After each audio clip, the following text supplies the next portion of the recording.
हाँ जी बाबा जी की हाल चाल है? ठीक ठीक ठाक हो? हाँ जी बाबा जी की करदे जो कम? फिर फेरी लांदे हो? हाँ जी आप हैं? बुए घड़ी आ रेड़ी लिया के लग अच्छा ਇਹਦੇ ਵਿੱਚ ਕੀ ਵੇਚਦੇ ਹੋ? कुल्फी है ਕੁਲਫੀਆਂ ਵੇਚਦੇ ਹੋ? हाँ जी ਅੱਛਾ ਅੱਛਾ ਅੱਛਾ ਅੱਛਾ ਤੇ ਕੰਮ ਕੁਮ ਠੀਕ ਹੈ?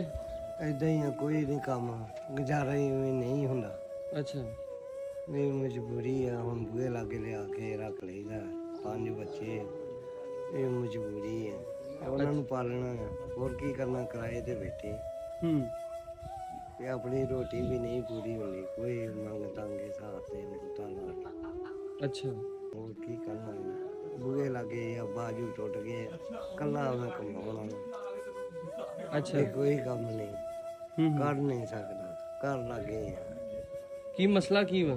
ਬਾਜੂ ਟੁੱਟ ਗਏ ਆ ਦਿਹਾੜੀ ਕਰਦੇ ਆ ਹੂੰ ਉਦੋਂ ਦਾ ਤੇ ਮਿਹਦੇ ਦਾ ਵੀ ਨੁਕਸ ਆ ਅੱਛਾ ਬਲੱਡ ਵੀ ਵੱਧਦਾ ਹੈ। ਇਹ ਵੀ ਚੈੱਕ ਕਰਾ ਲਿਆ ਦਵਾਈਆਂ ਖਾਈਆਂ ਮੈਂ ਲਈ ਉਹਨਾਂ ਨੇ ਬੱਚੇ ਕਿੱਡੇ ਕਿੱਡੇ?